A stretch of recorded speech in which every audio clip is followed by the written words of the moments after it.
We welcome you all to our Margasirish Mangalarti Mahotsav in Damodar Desh Yatra.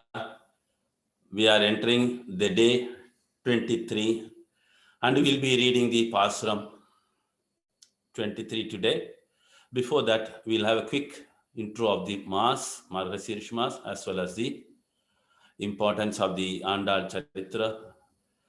Margasirish Mass is glorified in the Bhagavad Gita as well as Santipani Muni also glorifies. These are the reasons for it. It is in the Bhagavad Gita, it is mentioned, Masanam Margasirushoham. So among the months, 12 months, I am the Margasirish month. This is between December 15th to January 15th. I don't know, here it is written November, December.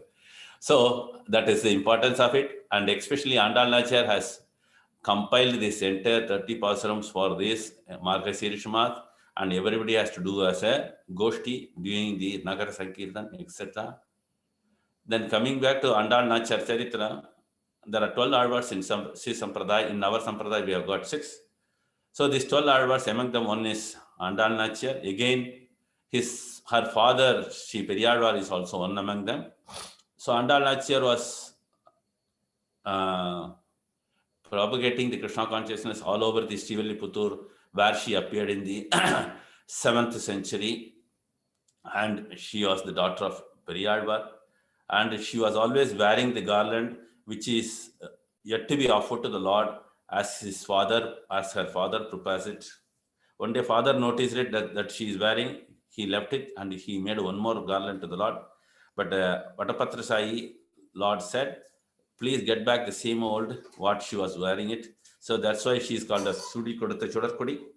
In addition to that, she is also called as Goda Nachya. This Periyalvar has got another name, Vishnu Chitta. And in one of his dreams, when Andal Nachar was due for marriage, Lord Ranganatha appeared and said, bring your daughter to the temple, I will marry her, so and so date. So, as per the instructions of Lord Ranganatha, Periyalvar took her daughter to the Vatapatra Sai temple in the Srivilliputtur, and the marriage was conducted. And Andal Nachar was dreaming the entire Vivaha ceremony, and she put it in a nice 10 verses called as Varnamayiram, and she is describing each and every samskara in that to her friend. So in addition to that, Andal Nachar has compiled another 143 verses, which is called as the Nachyar Tirumazhi, which is among the 4,000 verses of Nalayara Divya Prabandham. So Andal Nachar was spreading so much Krishna consciousness, and her mood was totally identical to the Sri Vrindavan Dham. And they were observing a vrata called as Pavainondu, and it is similar to that of the Kathayan Vrat. Okay, let's move on to the glorification of Andal Nachar. Hare Krishna. Hari. स्तनगिरितटी सुप्तमुद्बोध्य कृष्णं पारार्थ्यं स्वं श्रुतिशतशिरः सिद्धमध्यापयन्ति स्वोच्छिष्टायां सृजनिगलितं यावलात्कृत्य भुक्ते गोदा तस्यै नम इदमिदं भूय एवास्तु भूयः.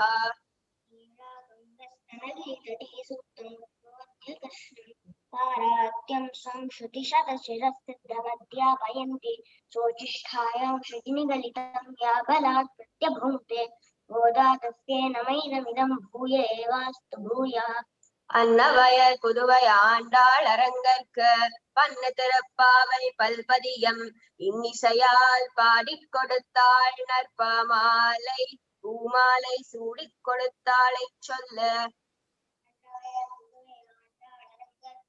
அன்னதிறப்பாவை பல்பதியம் இன்னிசையால் பாடிக் கொடுத்தாள் நற்பமாலை பூமாலை சூடிக் கொடுத்தாளை சொல்ல. சூடிக் கொடுத்த சுடற்கொடியே தொல்பாவை பாடி அருளவல்ல பல்வளையாய் நாடி நீ வேங்கடவர்க்கென்னை விதி என்ற இம்மாற்றம் நாம் கடவா வண்ணமே நல்க. சுடற்கொடியே தொல்பாவை பாடி அருளவல்ல பல்வளையாய் நாயினே வேங்கடவர்க்கென்னை விதி என்ற இம்மாற்றம் நாம் கடவா வண்ணமே நல்க. மாரிமலை முழைஞ்சில் மன்னிக் கிடந்துறங்கும்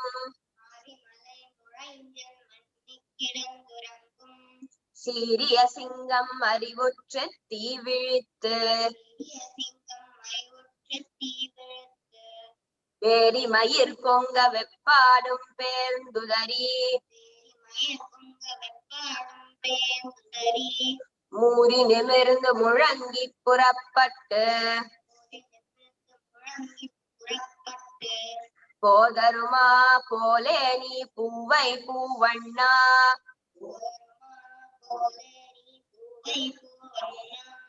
உன் கோயில் நின்றிங்கனே போந்தருளி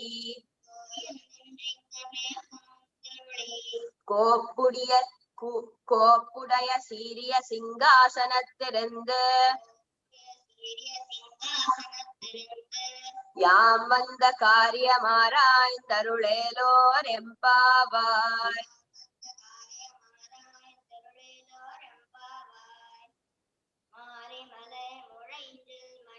கிடந்துறங்கும் சீரிய சிங்கம் அறிவற்று தீவிழுத்து வேரி மயர் பாடம் பேந்துதறி மூறி நிமிர்ந்து முழங்கி புறப்பட்டு போதருமா போலே நீ பூவை பூவண்ணா உன் கோயில் நின்றிங்கனே போந்துள்ளி கோப்புடைய சீரிய சிங்காசனத்திருங்க யாம் வந்த காரியமாராய்ந்தருளேலோர் எம்பாவாய்.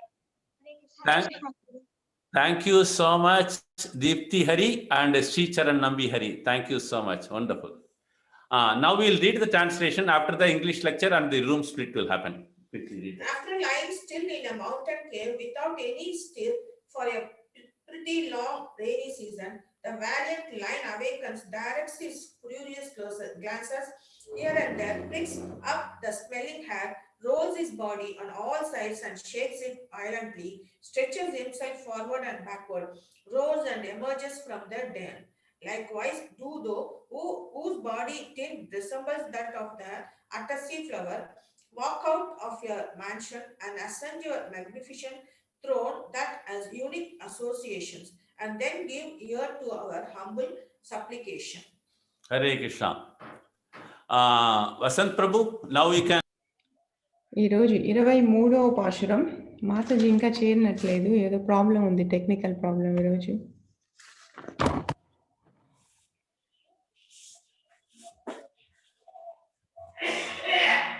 ఓకే.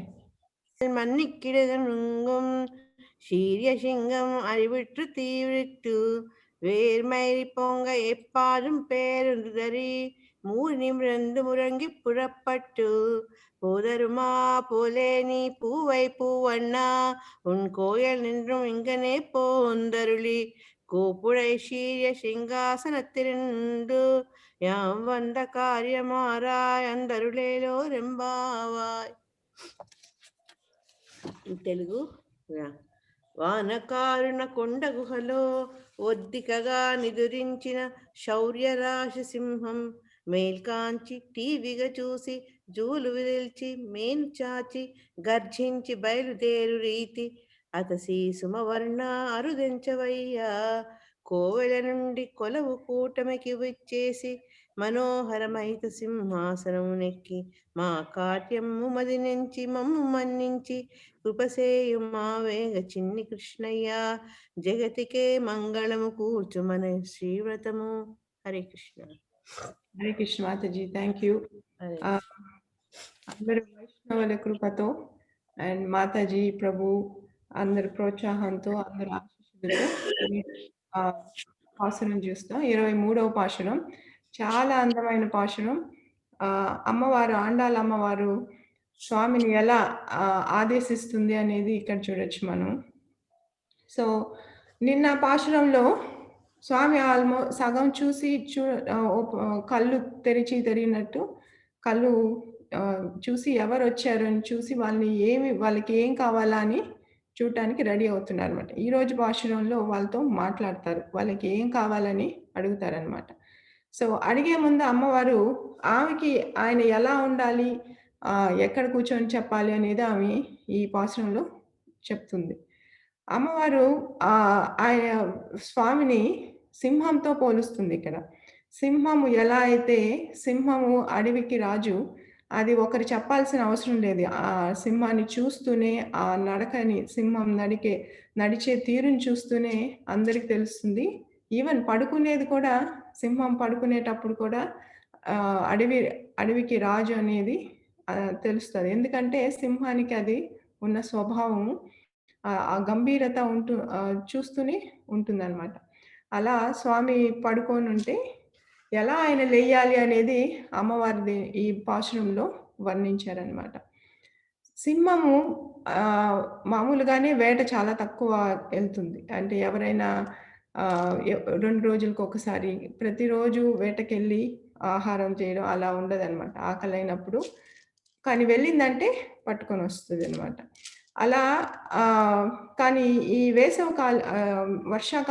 వర్షాకాలంలో పూర్తిగా విశ్రాంతి గృహలోకెళ్ళి గృహ నుంచి ఇంక బయటకి రాదనమాట. దాని యొక్క అవసరాలు కూడా మర్చిపోయి గుహలోనే పడుకొని విశ్రాంతి తీసుకుంటూ ఉంటుంది.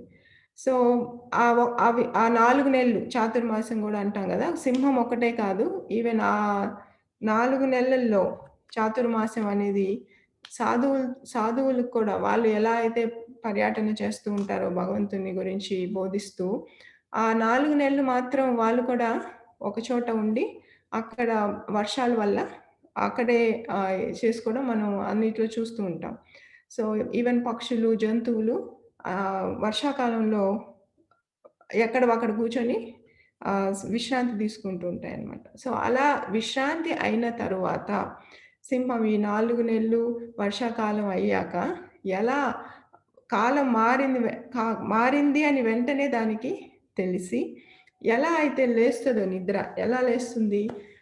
దీర్ఘ నిద్ర నుంచి లేసినప్పుడు ఇంగ్లీష్‌లో అయితే స్ట్రెచింగ్ అంటారు. బాడీ అంతా కాళ్ళు, చేతులు బాగా స్ట్రెచ్ చేసుకొని వెంటనే లేసేదనమాట. కొంచెం టైం అవుతుంది. కళ్ళు మెల్లగా ఓపెన్ చేస్తూ అటు ఇటు తిరుగుతూ కాళ్ళు, చేతులు బాగా గట్టిగా పైకి కిందకి ఈ పిల్లల్లో కూడా మనము ఇది చూడొచ్చు. చిన్న పిల్లల్లో ఇది చాలా ముచ్చటగా ఉంటుంది చూడటానికి. వాళ్ళు లేసిన వెంటనే రాత్రంతా పడుకొని పొద్దున లేసిన వెంటనే కళ్ళు ఓపెన్ చేసి మనలాగా లేసి కూర్చోరనమాట. కాళ్ళు, చేతులు బాగా స్ట్రెచ్ చేసి, తర్వాత అటు ఇటు తిరిగి, తర్వాత కళ్ళు లాస్ట్‌లో ఓపెన్ చేస్తారు.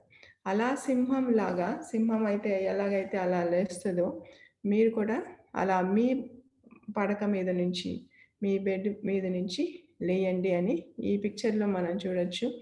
చక్కగా డ్రా చేశారు. లేయమని అమ్మవారు స్వామిని ప్రార్థిస్తుందనమాట. లేసిన తర్వాత స్వామి అనుకుంటున్నారనమాట. అయ్యో! నేను ఇన్ని రోజులు వీళ్ళని ఇంత కష్టపడి ఈ పొద్దున లేసి, చలిలో స్నానాలు చేసి, ఒక్కొక్కరు అందరి ఇంటి నుంచి బయలుదేరొచ్చారు. నేనే వాళ్ళ ఇంటికి వెళ్ళాల్సింది అని ఆలోచన ఒక స్వామికి వచ్చినట్టు మనం ఇక్కడ అనుకోవచ్చు. సో, ఆయనకి అంత కరుణ వచ్చింది కాబట్టి, ఎప్పుడు ఆయన కరుణామూర్తుడే. కానీ ఈ అమ్మాయిలు, గోపికలు ఇంత కష్టపడ్డారే నా కోసము, వాళ్ళ కోసం నేనే వెళ్ళాల్సింది అని అంటే మనం దీంట్లో నుంచి మనం అర్థం చేసుకోవచ్చు ఏమంటే, మనం కొంచెం భగవంతుని గురించి ఆలోచిస్తే, ఆయన మనకన్నా మించి చాలా ఆలోచిస్తారు. ఎలా అయితే తల్లిదండ్రులు పిల్లల గురించి ఎక్కువ ఆలోచిస్తారు. ఆ ప్రేమ అనేది ఎదుటి వాళ్ళు ఎలా మన కోసం మనల్ని ప్రేమిస్తున్నారు, మన కోసం కష్టపడుతున్నారు అని ఆలోచిస్తే అప్పుడే ప్రేమ ఇంకా పెరుగుతుందనమాట. అలా స్వామి అయ్యో! నా భక్తులు ఇంత కష్టపడుతున్నారు నా కోసం. నేను వాళ్ళ కష్టం తీసుకోకుండా వెంటనే నేను వాళ్ళని రెస్పాండ్ చేయాలని స్వామి అనుకుంటారంట. ఓకే. ఆయన ఇప్పుడు వాళ్ళు చెప్పినట్టే లేస్తారు. కానీ అమ్మవారు అంటుంది, మీరు అలా అని సింహంతో పోల్చానని, సింహం మీకన్నా ఏమి గొప్పది గాదు. మేము ఊరికే ఆ సింహంతో పోల్చాము. ఎందుకంటే, ఆ గంభీరతను చెప్పడానికి. కానీ మీలో మీ అందము, మీలో మృదువత, తర్వాత శాంతము సింహానికి రాదు.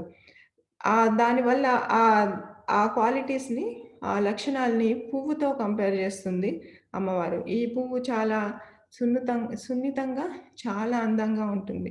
మీరు అలాంటి కోపంగా కనిపించినా గానీ, ఎప్పుడు ఆయనకు కోపమొస్తుంది, ఆయన భక్తులని ఎవరైనా ఇబ్బంది పెడితే, అప్పుడు వాళ్ళ మీద ఆయనకు కోపమొస్తుందనమాట. ఆ కోపం అలా సింహంలాగా కనిపించినా కానీ, మీరు పువ్వు కన్నా చాలా మృదువైన వాళ్ళు. చాలా శాంతిగా ఉంటారని అమ్మవారు స్వామిని ఇక్కడ వివరిస్తున్నారనమాట. లేసొచ్చి తర్వాత ఏం చేయాలి?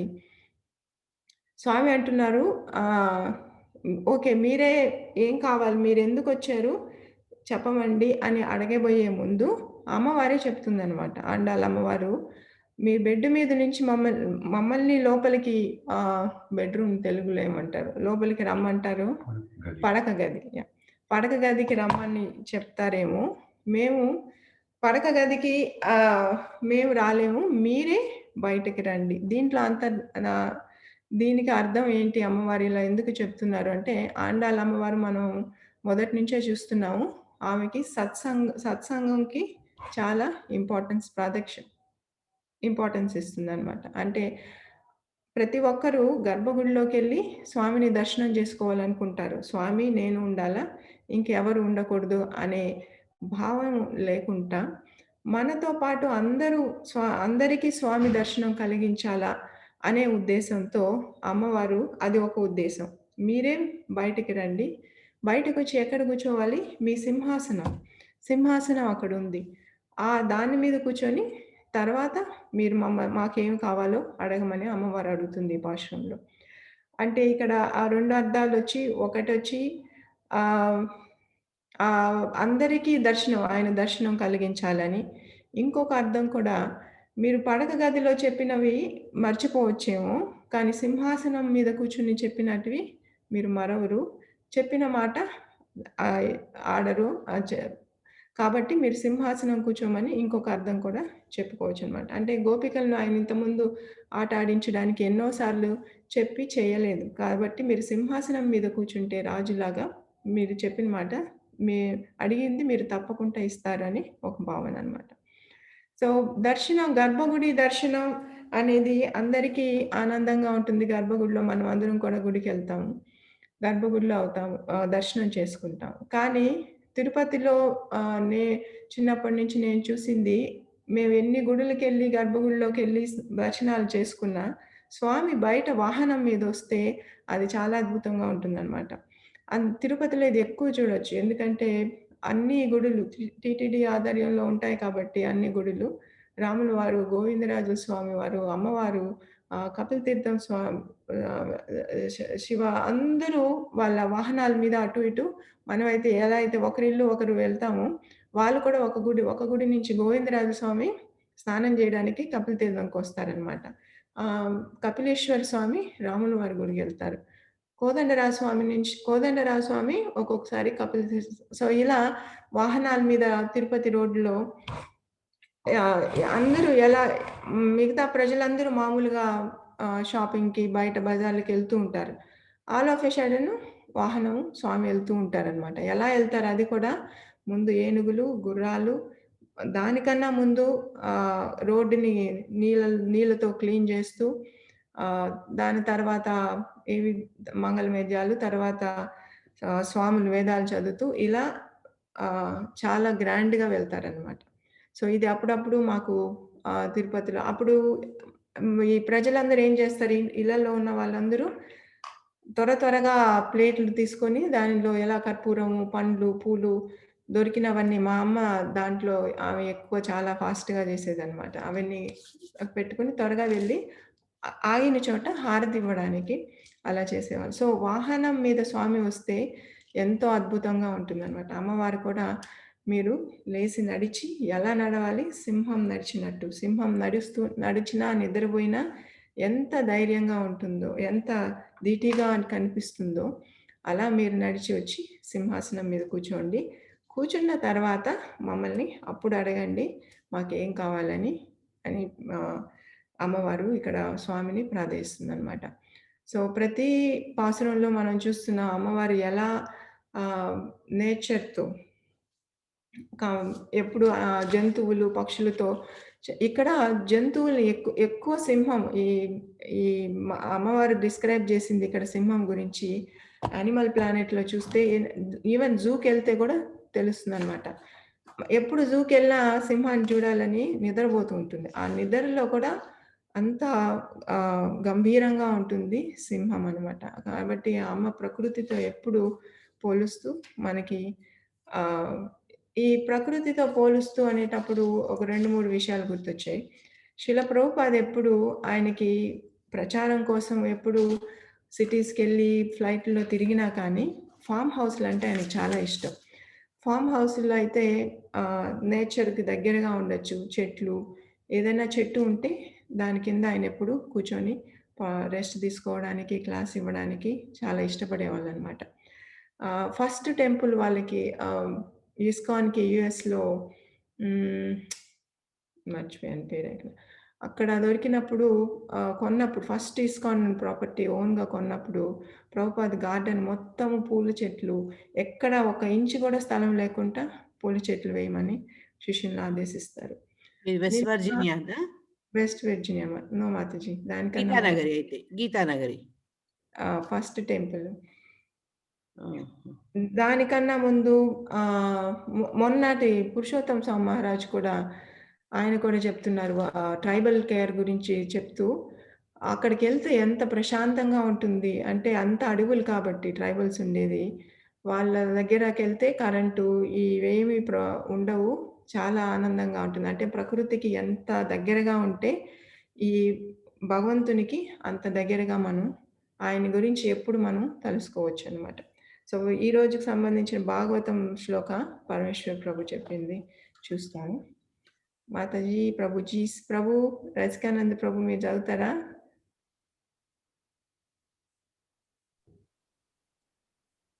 యది దాస్యసి మే కామాన్ వరం స్వం వరదర్శభ కామానాం హృదస్యం రోహం భవతస్తు వృణే వరం.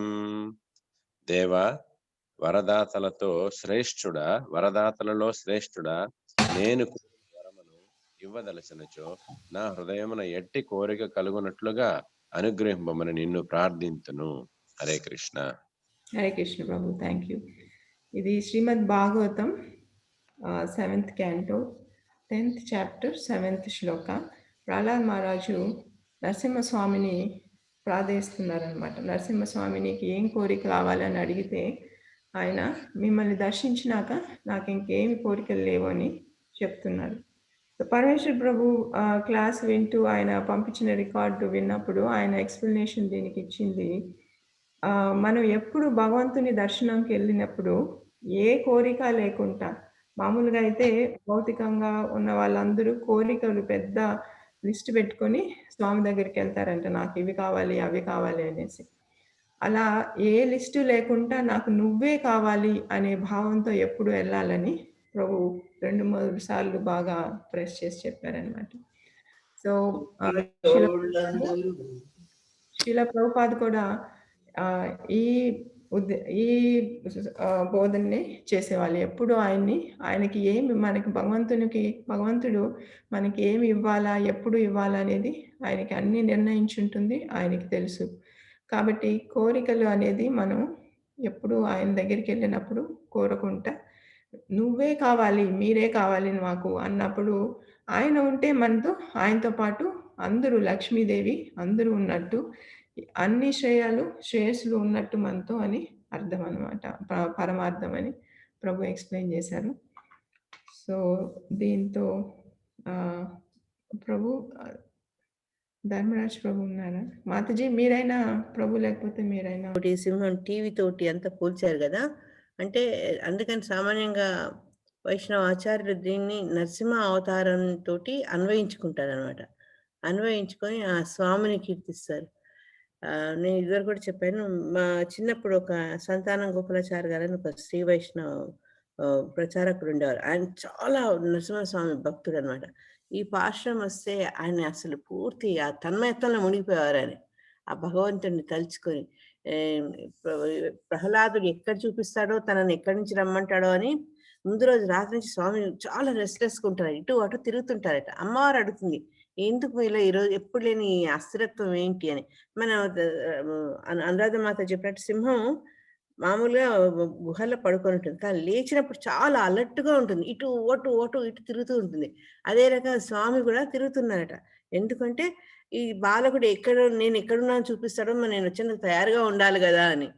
అన్ని చోట్ల నెలకొన్న స్వామి మళ్ళా ఒక రూపంతో బయటికి రావాలి అంటే అది ఆ అబ్బాయి చూపిస్తే ఆ రూపంలో రావాలి. కాబట్టి రెడీగా అలర్ట్గా ఉన్నారని, అంటే భక్తుల కోరికలు తీర్చేందుకు భగవంతుడు ఏ రకంగా అలర్ట్గా ఉంటాడో దానికి ఉదాహరణ నరసింహ అవతారం అని చెప్పేవారు అనమాట. ఆయన ప్రభు లేరా, ధర్మరాజు గారు లేరా అక్కడ? మాతాజీ వాళ్ళ పాసనం ప్రత్యేకంగా స్వామివారిని ఇద్దరు లేచారు, మనం చూడటానికి ఆమె ప్రార్థిస్తుంది, అమ్మవారు వస్తారు. ఇందాక అనురాధ మాత చెప్తుంటే నాకు కరెక్ట్గా నా మనసు మొత్తం పూరికి వెళ్ళిపోయింది. అంటే పూరిలో స్వామివారు అంతే కదా, లోపల గుడిలోంచి ఆయన భక్తులను చూడటం కోసం బలభద్రుడు సుభద్రాదేవితో కలిసి బయటకు వస్తారు. ఆయన బయటకు వచ్చి కరెక్ట్ గా ఈ యొక్క పాశ్రం ఏ విధంగా అయితే వర్ణించిందో అదే రీతిలో స్వామివారు బయలుదేరి బయటకు వస్తారు. అట్లా ఆయన ఇందాక మాత చెప్పినట్టు నిదానంగా ఒళ్ళు విరుచుకొని, ఏ విధంగా అయితే పసిపిల్లలు ఒళ్ళు విరుచుకొని నిదానంగా లేచి అటు ఇటు కదిలి బయటకు వచ్చి, ఒకసారి మనం ఇదే మనసులో తలుచుకుంటే జగన్నాథ రథయాత్ర అప్పుడు స్వామివారు అదే పరిస్థితి అనమాట. ఆయన ఆ గుహ లాంటి ఆ గుడి లోపల నుంచి నిదానంగా బయటకు వచ్చి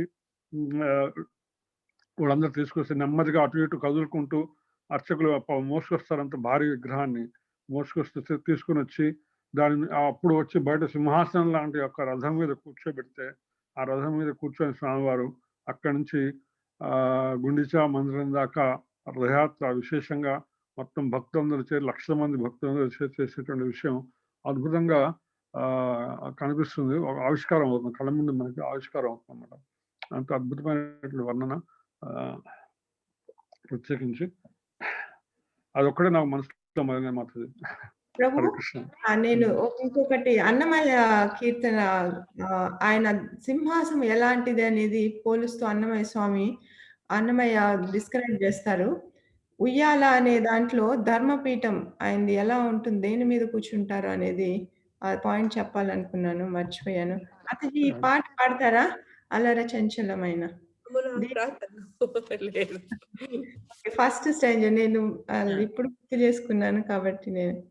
అలర చంచలమైన ఆత్మలందండు నీ అలవాటు చేస్తే నీ ఉయ్యాల, పలుమార ఉశ్వాస పవనమంతుండు నీ భావంబు తెలిపే నీ ఉయ్యాల, ఉదయాస్త శైలంబులొనరకంబములైన ఉడు మండలము మోచెనుయ్యాల, అదనాకాశ పద్మము అడ్డదూలంబైన అఖిలంబు నుండెని ఉయ్యాల, పదిలముగ వేదములు బంగారు చేరులై పట్టి వెరుపై తోచి ఉయ్యాల, వదలకిటు ధర్మదేవత పీఠమై మిగుల వర్ణింపనరుదాయే ఉయ్యాల, ఉయ్యాల, ఉయ్యాల. సరే, నేను పాట అంతా పాడట్లేదు. ఇక్కడ ధర్మదేవతమే పీఠమై అంటే ఇక్కడ పాసురంలో కూడా డిస్క్రిప్షన్లో ఆయన సింహాసనము 8 కాళ్ళ మీద 8 దేని మీద, ఇది మరి నాకు ఇది ఎక్కువ తెలియదు దీని గురించి, మేబీ ధర్మరాజ్ ప్రభు యాడ్ చేయొచ్చు. ఆయన దేని మీద, ఆయన పీఠము 8 కాళ్ళ మీద ఉంటుంది. ఆ 8 పంచరాత్ర శాస్త్రంలో ఇవి చెప్తున్నారంట. ధర్మ అధర్మ, జ్ఞాన అజ్ఞాన, వైరాగ్య అవైరాగ్య, ఐశ్వర్య అనైశ్వర్య అనే ఈ 8 కాళ్ళ మీద ఆయన ధర్మపీఠం ఉంటుందని. అండ్ ఈ పాటలో ఉయ్యాల ఆయన ధర్మపీఠము, ధర్మదేవతే ఆయన ధర్మపీఠము. తర్వాత ఆయన గొలుసులు ఎంతో అద్భుతంగా ఉంటుంది ఈ డిస్క్రిప్షన్. మేబీ ప్రభు ఎక్స్ప్లెయిన్ చేయొచ్చు. ప్రభు మీరు ఆల్రెడీ చేశారు మాతాజీ ఎక్స్ప్లెయిన్ ప్రత్యేకించి. అయితే ఏంటంటే ఇందులో మొదటి పల్లవిలో చెప్పినటువంటి విషయాన్ని ఆచార్య ఆత్రేయ గారు ఇచ్చిన డిస్క్రిప్షన్ లో కూడా కొంచెం మనం రిలేట్ చేసుకోవచ్చు. ఎందుకంటే అలర చంచలమైన ఆత్మలందుండ నీ అలవాటు చేసి నీ ఉయ్యాల. ఎందుకంటే చంచలమైనటువంటి మనసులో ఉంటాడు అన్నమాట భగవానుడు. ఆత్మలో పరమాత్మ యొక్క పరమాత్మ యొక్క స్వరూపము అంతర్లీనంగా ఉంటుంది మన శరీరంలో. దాని నుంచి కూడా ఉచ్ఛ్వాస నిశ్వాసాల ద్వారా దాన్ని నిద్రలేపుతాం. అంటే ఈ యొక్క మనం ఏ విధంగా అయితే యోగ శాస్త్రంలో సుషుమ్నా నాడి ద్వారా మన సుషుమ్నా నాడి ద్వారా యొక్క ప్రేరేపితమై సహస్రారంలో భగవంతుని ఆవిష్కరణ జరుగుతుందో, ఆ యోగ శాస్త్రం చెప్పినట్టు మూలాధారం నుంచి సహస్రారం దాకా ఉచ్ఛ్వాస నిశ్వాసాల ద్వారానే, ప్రాణాయామం ద్వారానే దాన్ని ఉత్తేజపరుస్తారు అన్నమాట.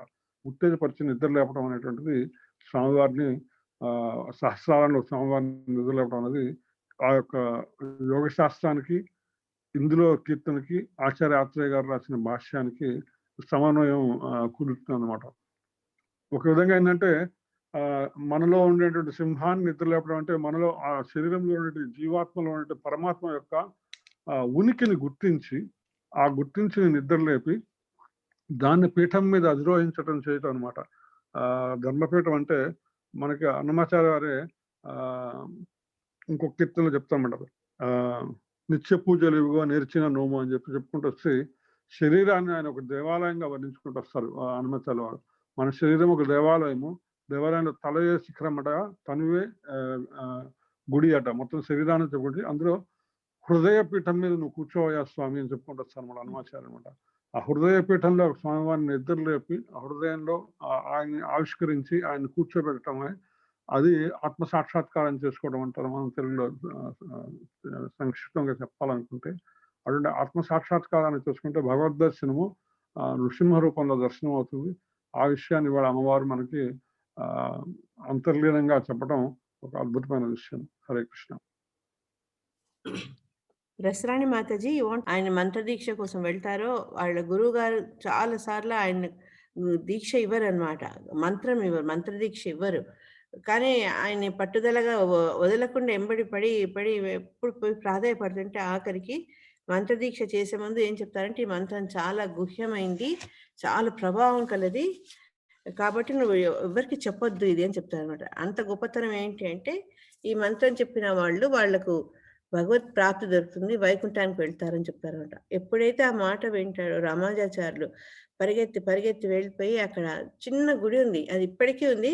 ఆ గుడిలో ఏంటంటే గుడి పక్క నుంచి మళ్ళీ లోపల నుంచి సన్న మెట్లతోటి ఒక ఓపెన్ స్పేస్, అందులోంచి వెళ్తారు. అని ఎట్లా వెళ్ళారో మరి అసలు తెలియదు స్వామి. వెళ్ళి ఆ గుడి పైకి ఎక్కి అందరినీ పిలుస్తారనమాట, రండి రండి రండి అని. ఎందుకు ఇట్లా పిలుస్తారని అందరు వచ్చేస్తారు. వచ్చినప్పుడు తను ఎవరైతే గురు ద్వారా దీక్ష తీసుకున్నారో ఆ మంత్రాన్ని అందరికీ చెప్తారనమాట. చెప్తే ఈ కలకాలం విని గురువుకు ఆశ్చర్యం అవుతుంది. ఏంటంటే ఇట్లా రామానుజాచార్య మంత్రం చెప్తున్నారు అందరికీ అనగానే ఆయన కోపం వస్తుంది. నేను ఇంత చెప్తే మంత్రాన్ని గుహ్యంగా ఉంచాలని ఈయన అందరికీ పంచి పెడుతున్నాడే ఇంత విలువైన మంత్రాన్ని. అంటే ఆ రోజుల్లో సామాన్యంగా ఈ బ్రాహ్మణుల ద్వారానే ఆ మంత్ర దీక్ష అవ్వడం, మంత్రం తీసుకోవడం అయ్యేది. ఇతను అందరికి పంచి పెడుతున్నాడే అని అతను కొంచెం బాధపడతాడు అనమాట. పిలిచి అడుగుతాడు. అడిగితే, నేను చెప్పా కదా నువ్వు ఇట్లా చేస్తే తప్పు అని, నువ్వు నరకానికి వెళ్ళిపోతావు, నువ్వు గురు ఆజ్ఞ పాటించలేదు అంటే అతను అంటాడు అనమాట, నేను నీ ఆజ్ఞ పాటించినందుకు నాకు నరక ప్రాప్తి అయినా పర్వాలేదు, కానీ స్వామి ఈ మంత్ర ఉచ్చారణ ద్వారా ఈ పాపులకు మోక్షం దొరికి అందరం, ఎందుకంటే కలియుగంలో మనందరికీ ప్రాబ్లం ఉంది కాబట్టి ఇంత గొప్ప మంత్రాన్ని అందరికి చెప్పకుండా ఉండలేకపోతే నన్ను క్షమించమని అడుగుతాడు అనమాట. ఎప్పుడైతే రామానుజాచార్యులు ఈ అందరూ ప్రజల మీద, వాళ్ళ శుభం మీద వాళ్ళ చింత ఉంది అన్న గ్రహించుకున్న గురువుగారు సంతోషపడి అతన్ని ఆలింగనం చేసుకుంటారు అనమాట. అంటే వైష్ణవ ఆచార్యులు వాళ్లకు తెలిసిన విషయాల్ని మనం మేఘంతో పోలిస్తారు అమ్మవారు, వాళ్ళు వర్షిస్తారు అనమాట. వాళ్ళ దయ ఎంత అపారంగా ఉంటుందంటే, ఎట్లయితే తిరుపావళి చదువుకున్నామే, గోవుల్ని పాలు పితకకుండానే పాలు వర్షించినట్టు వాళ్ళ కరుణ కూడా మనలాంటి పద్ధతుల మీద చాలా ఉంటుంది. అది రామానుజాచార్యులు ఆ చిన్న యాక్షన్ ద్వారా మనం బాగా అర్థం చేసుకోవచ్చు. ఆచార్య కటాక్షంతోనే మనకు భగవత్ ప్రాప్తి అవుతుంది. మన పూర్వ ఆచార్యులు, భక్తులు, మన దీక్షా గురులు, మన శిక్షా గురులు, వాళ్ళు ఏంటంటే అక్కడ ఉన్న విషయాన్ని కూడా మనము తెలుసుకోలేము, చూడలేము. కానీ వాళ్ళు అజ్ఞాన తిమిరంధస్య జ్ఞానంజన శిలాకయ చక్షురుమిలితమేన తస్మై శ్రీ గురువే నమః. మనలో ఉన్న ఈ అజ్ఞానమైన అంధకారాన్ని తీర్చి అక్కడ ఉన్న వస్తువుని మనకు స్పష్టంగా వెలుతులో చూసేటట్టుగా చేస్తారనమాట జ్ఞాన దీపంతో. అటువంటి ఆచార్యులందరికీ మన నమస్కారాలు. Thank you Mataji. Thank you. అమ్మవారు కూడా ఇక్కడ మనకు ఆచార్యులే. అమ్మవారు అమ్మ అని మనం ఎంత ప్రేమ కనుకున్నా తల్లి కంటే ఎక్కువ ఆవిడ ఆచార్యులు. భగవంతుని ఏ రకంగా ఆరాధించాలో అది కూడా మనమే కాకుండా 10 మందిని కలుపుకొని భగవత్ సేవ ముందుకు ఎలా వెళ్ళాలో ఆవిడ మనకు చక్కగా ప్రత్యక్షంగా చూపించారనమాట. Thanks Rasarani Mataji. Hare Krishna. Thank you Rasarani Mataji. ఈ స్టోరీ అందరికి ఫెమిలియర్, కానీ నాకు అసలు గుర్తు లేకపోయింది. ఇది మధురై జర్నీ కారులో పోతే అంతే. చాలా ఓల్డ్ టెంపుల్. చుట్టుపక్కలంతా మనం అగ్రహారం చూడొచ్చు అనమాట. Beautiful place. దాదాపు 70-80 కిలోమీటర్లు 17 సార్లు నడుస్తాడు ఆయన. ప్రతిసారి వెళ్ళిన మంత్రం తీసుకోవడం అంటే మళ్ళా రమ్మంటాడు. అట్లా 17 సార్లు తిప్పుతాడు గురువు గారు. 17 సార్లు 15 సార్లు కూడా ఆయన 70-80 కిలోమీటర్లు నడిచి వస్తాడు అన్ని సార్లు కూడా. అప్పుడు చివరికి మంత్రం ఇస్తాడు అన్ని సార్లు వెళ్ళిన తర్వాత. ప్రభు అతని పేరు తిరుకోట్కూరు నంబివారు కదా. అవును మాతాజీ. హరే కృష్ణ. ఇది మనకి చైతన్య మహాప్రభు ఎంత క్లోజ్ మాతాజీ రిలేటెడ్. ఎప్పుడు నగర సంకీర్తన అందరికీ వినిపించాలని నగర సంకీర్తనలు ఎక్కువ చేసేవాళ్ళం. ఇప్పుడు మన ఇస్కాన్లో కూడా నగర సంకీర్తన చాలా పాపులర్ అన్నమాట. మనకి ఇక్కడ గుడి లేదు కాదు, గుడి ఉన్న చోట తప్పకుండా నగర సంకీర్తనలు చేస్తారు, అందరికీ నామం వినిపించాలని. హరే కృష్ణ. ప్రభు మాతాజీ వచ్చేసారు ప్రభు ఇంటికి.